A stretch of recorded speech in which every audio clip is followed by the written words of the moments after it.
This is David Selley. I just wanted to say that I've had a wonderful experience with Kim Sorrelle. She's an experienced and great person to be on the show with. I've done many podcasts, and this is one of the better ones, frankly. And it's been such a pleasure to talk with her and share my stories. She's a great host. And if you would like to listen to it, you're going to really enjoy each of the episodes you decide to choose. Take care. Best wishes.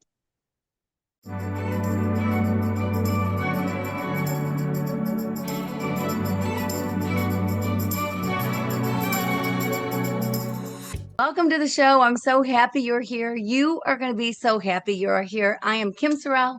I am an author. I'm a speaker. I just spoke at the UN. That was so fun.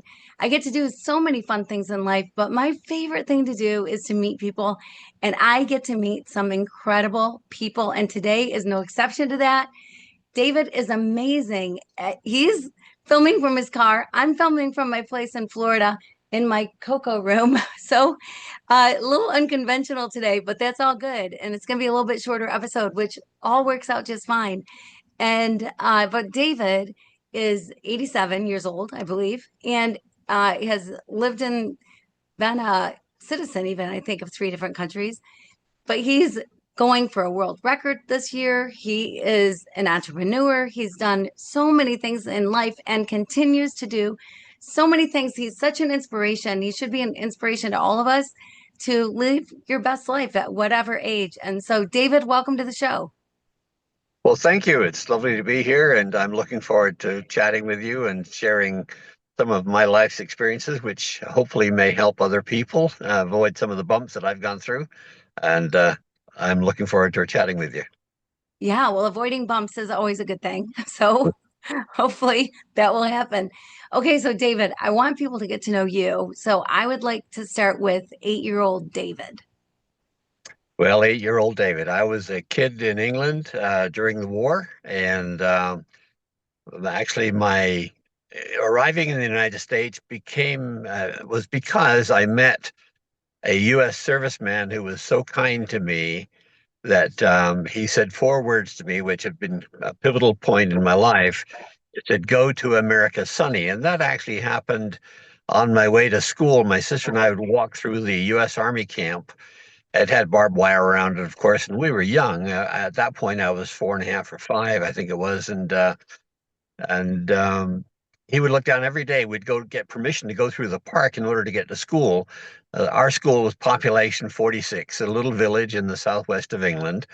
And I grew up in abject poverty, no water, no running water, no heat, no electricity. And so it was pretty bare bones existence from a single parent home also. My father left when I was 4 years old. And that serviceman was literally responsible, and I've used this many times on stage when I'm speaking, that 4 words can change a life. And every day I'd go through and we'd ask permission to go through the camp. He would look down at me and say, "Go to America, Sonny," and then it'd cut us loose, and the servicemen would escort us through this camp. There were about 5,000 soldiers there. Most of them, of course, hadn't seen their kids for a long time, and they would love on us. They'd give us French toast. We didn't know what that was. They'd give us nickels. We didn't know what that was. We had gum. We didn't know what that was. We were basically urchin kids, and that always stuck with me. It's it's a deep rooted feeling, and it's still there. But I'm blessed to have had that man in my life. I've written about that before. I've written an article called 4 Words. So then I was 15. I finished high school apparently, and I ran away from home. I jumped on a ship in Liverpool and ended up in Montreal in Canada. Made my way to Vancouver. Now I'm 16, and I was office boy for the phone company. By the time I'm 19, I'm a district manager guy, and apparently a smart aleck, but got the job done. Not very good people skills at that point. And one of my long distance operators in that office in Eastern British Columbia, we had, I think, 8 offices and about 86 people, employees. One of my long distance operators back in the day, we had long distance operators. Many of you wouldn't know that, of course, but every call was handled by an operator. And my operator was my wife. She got my number. She dialed in, I think, on some of my calls. I'm not sure. Anyway, we, back in the day, you were not allowed to fraternize at all with any of the staff members. I would have been terminated if that had happened, been discovered. But we kept it secret for a few months. Well, that was in July, and then if of 1959, and then in September I got engaged on her birthday. It wasn't exactly very romantic. We did it in the back parking lot of my office building, and then we got married in December of the same year. So it was a 3 month engagement, and then we immigrated to the United States in 1963. We did it legally, of course, and we it was quite a thing for us. My wife's maiden name was Jankowski, which, of course, according to immigration, I guess they with a name like that, you'd be either a communist or someone going to be civil unrest or whatever. So we had a lot of issues with that issue, even though she was totally clean and so was I. We had to have money, we had to have a sponsor, and I had to have a job. We got all three. Immigrated in 1963 to Los Angeles, actually North Hollywood. And from there, my career, which I've had actually three careers, I was in the cosmetic industry for 20 odd years with Revlon and Lancome, and then private real estate investment.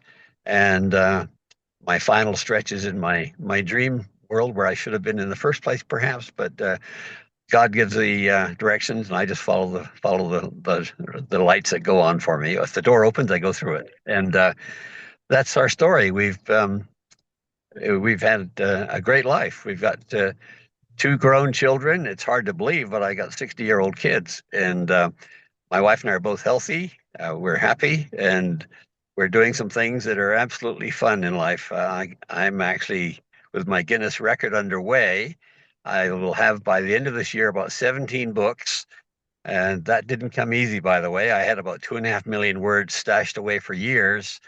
I didn't have the courage, frankly, to do it, but there's a whole story there. I can tell you that in a little bit, how that all happened. But I'm doing it for my grandkids. They're going to have some serious bragging rights when I move on, and but we're enjoying life and having a lot of fun. So that's it in a Yeah. nutshell at the moment. Yeah. Well, that's quite a nutshell that we can unpack a little bit. Yeah, So you met your wife. You've been together 65 years, right? 65? correct. Yes. Yeah, yeah, which is incredible. So there are probably so many things that we can talk about too, about how to stay married for 65 years. And you're not just married, you're happily married. So happily married for 65 years, a little different than just married for 65 years. What do you think the secret is to long, happy relationship?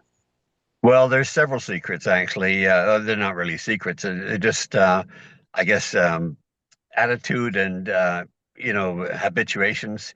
Um, I think one of the key things is that when I accepted my wife for what she was, not what I wanted her to be, and I've never tried to change her, and she's most of the time not tried to do that to me. And jokingly, she says, "Well, David, you don't have ED. What you've got is entrepreneurial diarrhea." So we have a great sense of humor going on.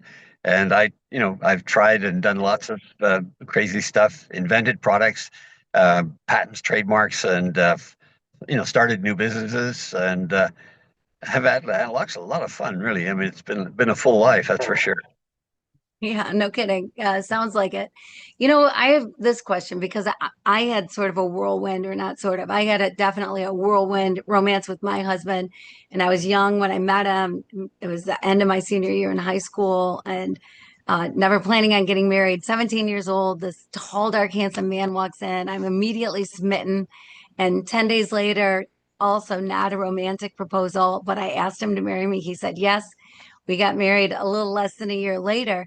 And one of the things that I think with my relationship, I want to hear about yours, but I was very happy in my marriage. My husband passed away several years ago, but we were very happy for 29 years. And uh, I think part of it was because we knew that we were for each other. I mean, otherwise we wouldn't have gotten engaged, especially so quickly. But it always kind of felt like we were still dating, like we were always still getting to know each other. Like there was always something to talk about. There was always more. There was always I don't know, that spark, the butterflies that you get. And I don't know if it's because it was that whirlwindish, or did you, what do you think? Is there a difference between finding the one, saying, I already know, let's go, let's get married, or like a 5 year get to know each other engagement kind of process, or what are your feelings? Well, in my case, it was a 6 month, basically serious dating. I knew basically the moment I saw her. This is kind of a crazy story, but it's the truth. I was a volunteer fireman in the little town in Trail, British Columbia, and my bunk upstairs in the fire hall with the old brass pole and all that stuff. My office was right across the street. And so one day I'm looking out the window upstairs. It was a Saturday afternoon. I look over and I see this petite little blonde with her little pump heels on and a periwinkle blue dress. I remember the color. I don't, and I'm actually colorblind partly, but I remember that perfectly. And I was inspired. I thought, wow, she is really, really cute. And 2 weeks later, I was going for night skiing, and they do night skiing in Rossland, British Columbia, which is 6 miles up the road. A beautiful ski resort now. And my wife's father actually helped build the lodge many, many years ago. And I was driving towards the lodge. I look ahead and I see two pairs of pink Bogner ski pants walking, carrying their boots, which is what they used to do for those that walk to the hill. I was driving and I stopped and gave a ride. I said, "Would you like a ride?" And I look and I said, "Well, that kind of looks familiar to me." And sure enough, it didn't take but a few sentences to find out it was the same pretty lady with a hat on, of course, and all dressed up in ski clothes. And that was it. From there, we dated secretly, and from there, we got engaged, of course, and got married. And so I think I actually do believe that the good marriages are divinely inspired. I know for a fact mine is, and I'm grateful for that, of course. And we've had some serious issues in our life, some tragedy, of course, like everybody else. Life doesn't come without some serious curves, that's for sure. And we can cover those in a little bit if you want. Yeah, yeah. Well, let's talk about that, because every day, I believe every day that you've lived so far leads you to today, right? So your beliefs, your passions, your whatever have been developed over the years, or wherever they all come from. But every day leads to today, and those valleys, those tough times, are things that really shape us, and they're also things that can break apart a relationship. The if money issues, sick children, sickness in either one of you, different things that are really tough to go through, loss of somebody. It's like they do one or the other. It seems they either bind you more together, like you're walking it out together, and it strengthens your relationship, or things like that can tear relationships apart. So, tell me about what happened with you and your relationship, and a hard time that you went through, or Well, I think one of the toughest times in our life was our son's issue. Our son went into the military, and 18 months later, he was 100% disabled Air Force vet, and he was critically uh, ill in Europe. And I knew I had a medical background because I worked for a division of Squibb Pharmaceuticals at that point, and I had some really good medical advice, fortunately. And I had to act to literally save his life. I've written an article on that. It's called Triumph Over Tragedy. And he lost 27 pounds. He was literally dying in front of, not of us, but I sent my wife over. She's, bless her heart, she put up with that for about 6 weeks. And we had to go to Congress and to get an emergency medical air vac out, which wasn't granted. We were one step away. You've heard of the power of six. And a blessed man by the name of Rich DeVos. mm, Um, Rich was the founder of Amway Corporation. We were platinum profit sharing direct distributors with Amway. And Rich found out what was going on, and he offered to intervene and call the White House, which is a significant thing. We didn't have to do that, fortunately, but that was step 4 of my game plan to get our son out of Europe. Um, he's been disabled ever since, 100%, and we've essentially raised his kids in Hawaii, where we lived for a number of years. They're now 22 and 21, and both off, 4+ students. One's going to be a professor of history. The other one's going to be a pilot with Hawaiian Airlines. So we've been blessed with that. And, with every tragedy and every issue, um, my son's wife left when the boys were 2 or 3 years old.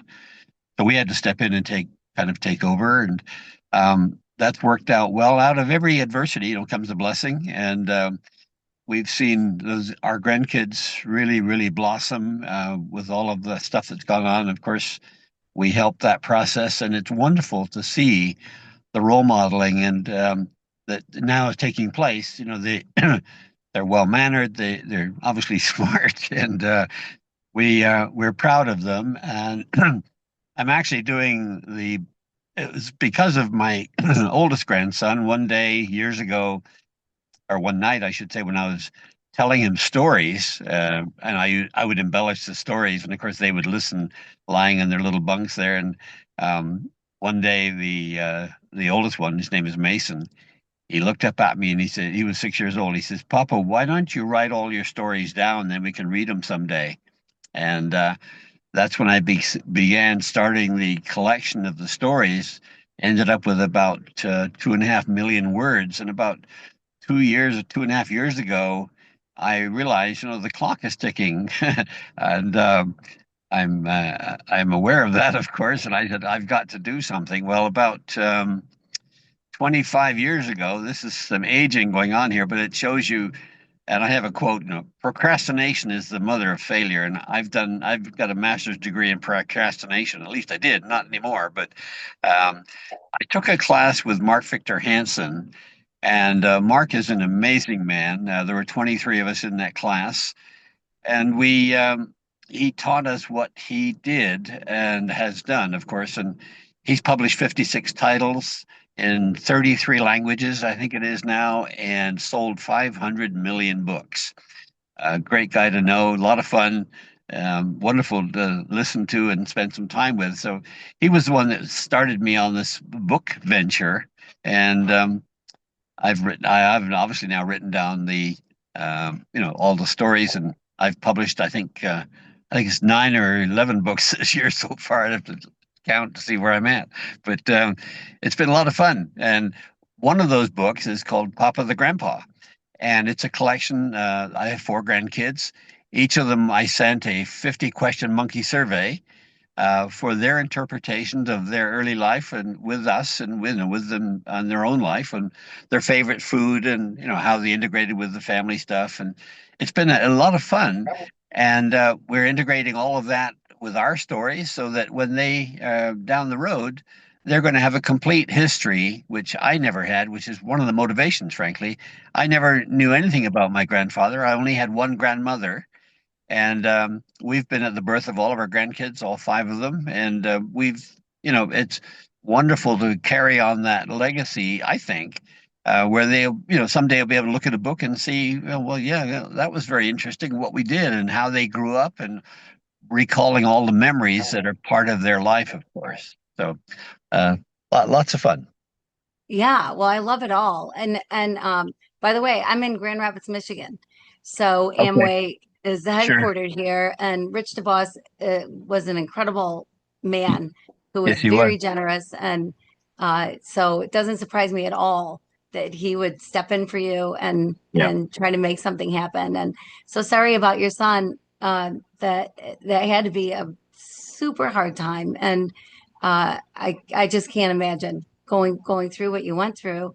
And then you got to raise the 2 grandbabies, and it's amazing. I thought I'd never be the grandma that would have a grandchild live with me, and I did have a grandchild live with me. And uh it it was so special to me, because that's time that a lot of grandparents never get with their grandkids. And that's true. so So it was just real special. And I love what you're doing. I got to say, David, I look at the waste that I did, the wasted time I had with my grandparents. They would tell me stories, but I never got the full story.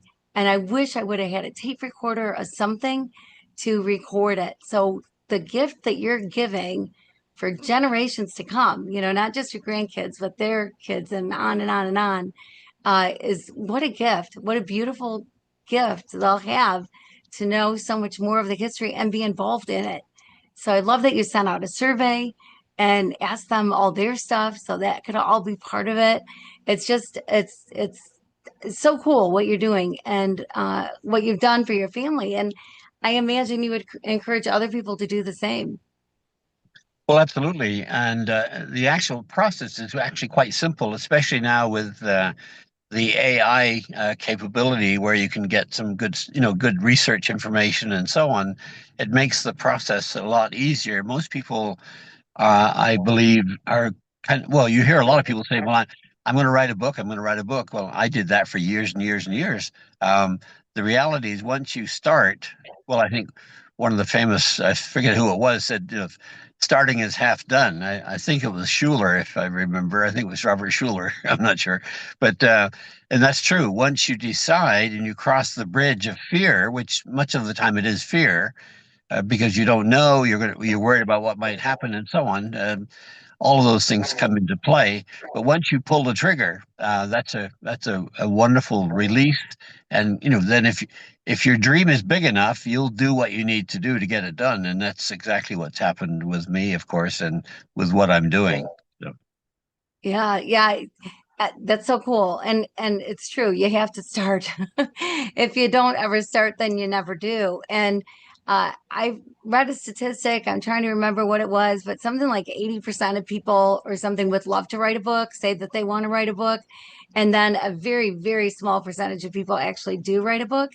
And some books are made just for family. Like, I think sometimes people think, oh, I'm going to write a book and then it's going to sell 8 million copies and I'm going to be Stephen King or whoever or Jack Canfield or Mark, Jack and Mark with Chicken Soup or whatever. But it's not about that. It's about, I think it's about whatever you have inside that you think should be a book.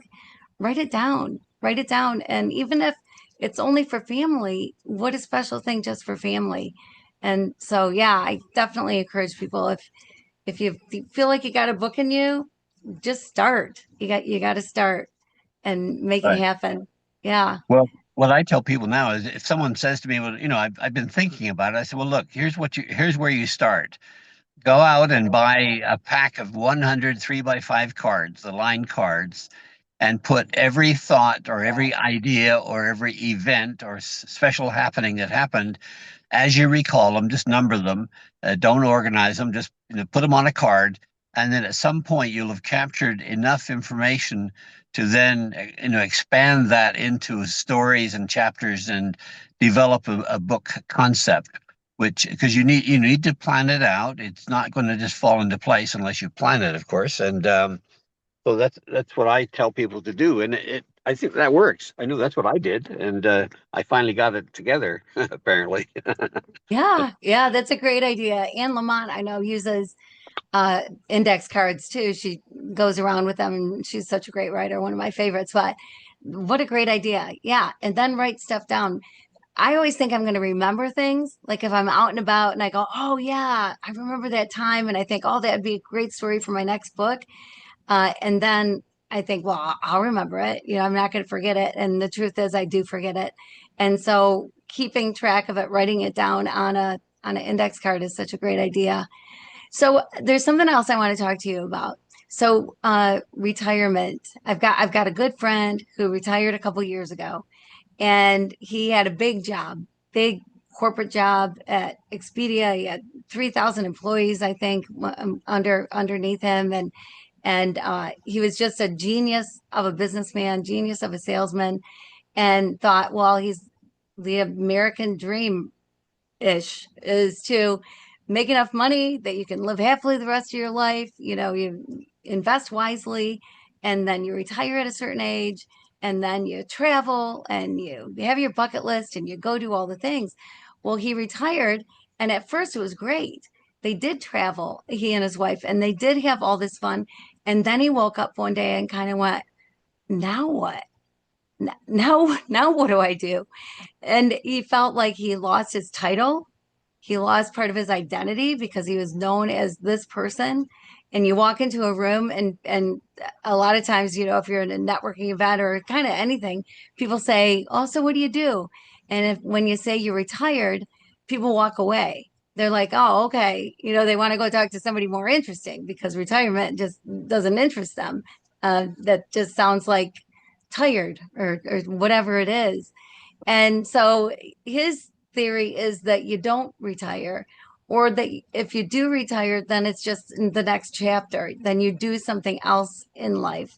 What what is your opinion on retirement? You've obviously haven't retired or just, moved to the villages or whatever it is people do when they say they're retired.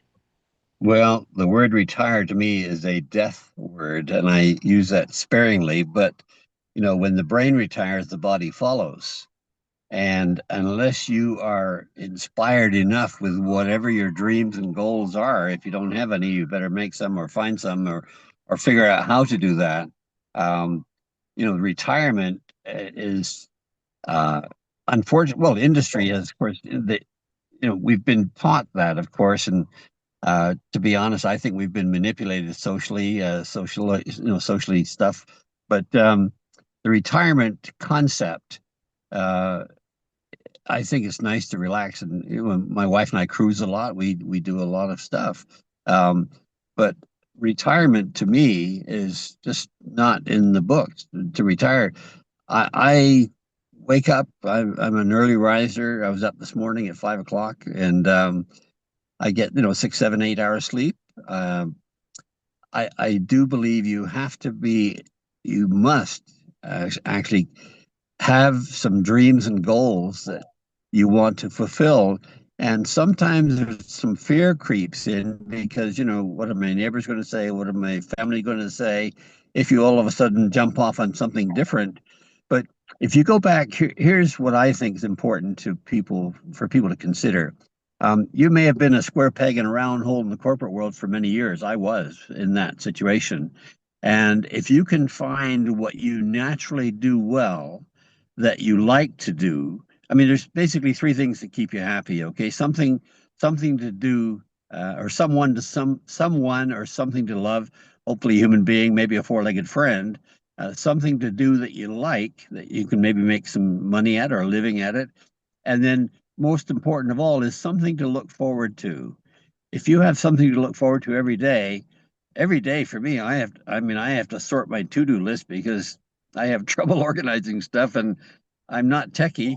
My desk looks like a crazy place. But and I think about that. I think Einstein, when they found him, apparently when he had died, on his desk, he had a note there. It said, if a cluttered desk is a sign of a cluttered mind, what is an empty desk a sign of? And he was apparently dead at his desk.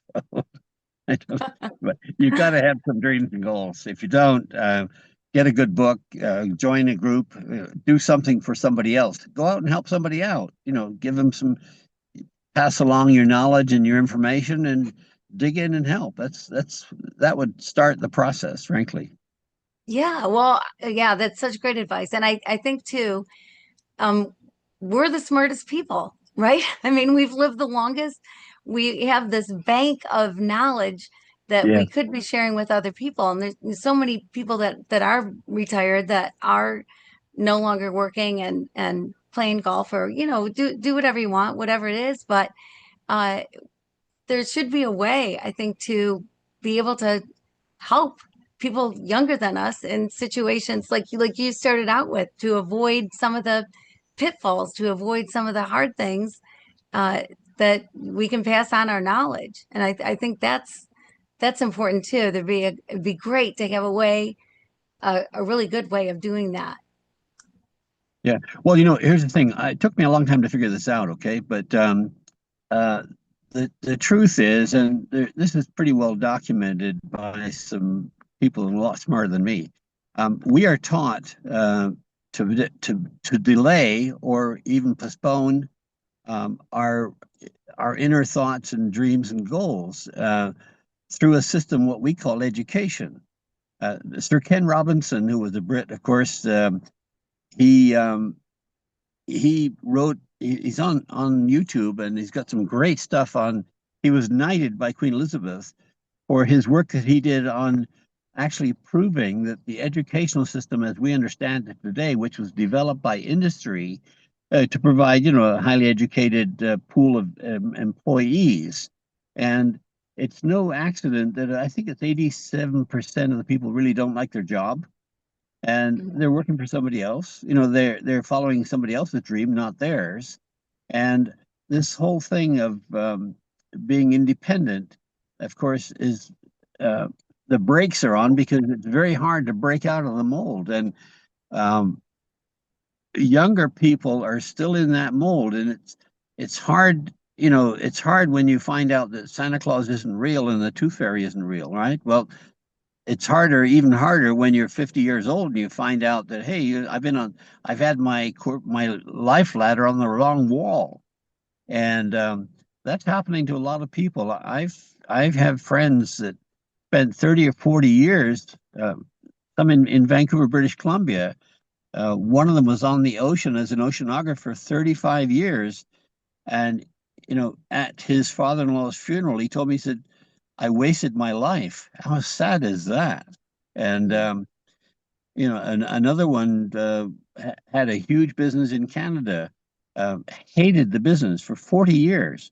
I can't imagine why you'd stay in something for 40 years and not and dislike it. I mean, it's not me. But I've fortunately been blessed with I think an entrepreneurial DNA. You pay a price for that, of course, because you're going to break out of conformity.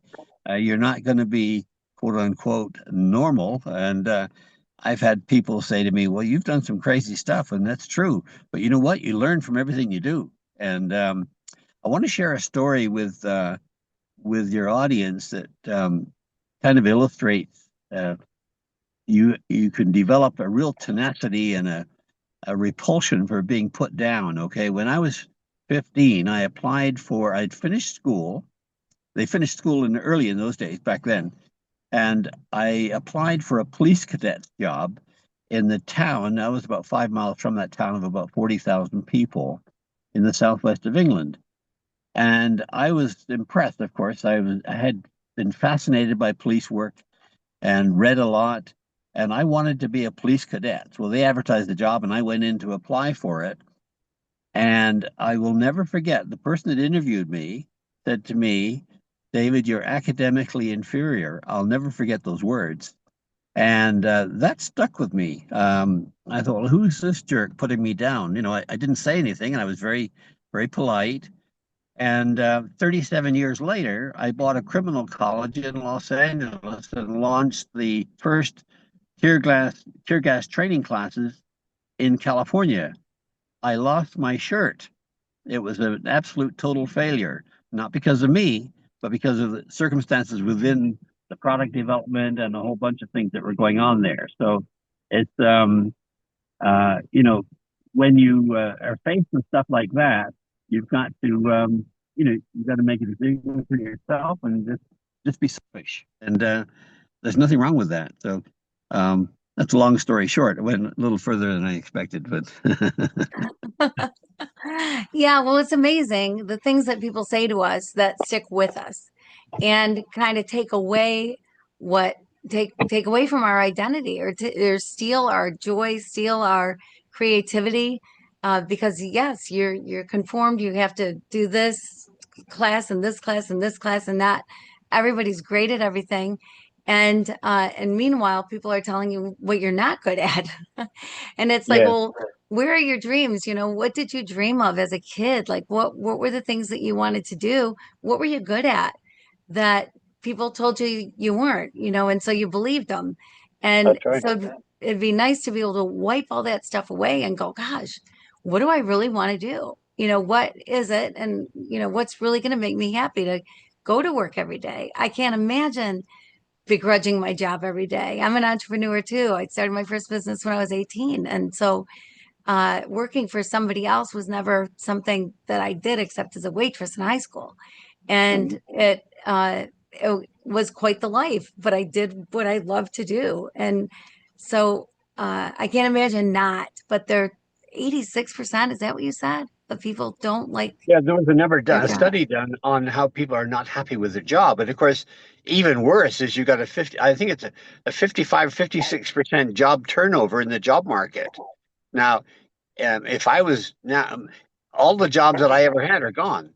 And I walked into a bank the other day and I said to the gal, I said, do you feel safe in your job? And she said, oh, yes. I mean, you don't have to be too bright to look at there was like 30 empty cubicles and four cashiers in this large bank. Um, 5 years ago that was full. That's all changing. And so you have to go with, accept change. And most people, they have what I call the RC factor, which is resistance to change. And once you accept change, then you can adapt and go with the flow. I always encourage people to find out what they do naturally well. What is it that they do? Everybody has something they do well, and you may be able to monetize that. If not, you can maybe have a hobby with it or giving to others. Whatever that natural talent and skill set is, if you use it, you're going to be a happy person, much happier. And that's why a lot of people are unhappy with their jobs because you don't need to, like entrepreneurship. I'll give you an example. You know, and one of my goals I have a little organization called the International Entrepreneurs Association, and my dream and goal in actually doing it is to teach and train the 700 million entrepreneurs around the world. Well, the reality is many of those are marginalized in countries where they don't have access to. So we're going to get access to them and hopefully change their life and give them an opportunity so that they can cross the bridge and get into really good productivity and have some fulfillment for themselves. So it's very important to have that in front of you, knowing what you do well, and expand on that. And there's probably an opportunity there for you to be able to to do well if you want to, but you have to have the courage to do it. And it's not a life sentence if you fail, by the way. This is true. Yeah, yeah. And a lot of very, very successful people have had failures throughout. And I think you're right. I mean, courage is a big part of it. Like, just believe in yourself and know that, okay, you're going to take a risk, but without great risk, there's not great reward, as they say. But take the risk.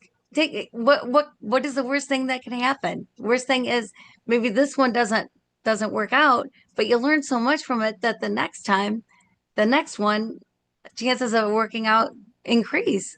And meanwhile, you're doing something you love to do. Right. Well, you can, and if you learn from your mistakes, it took me a while to learn that, by the way.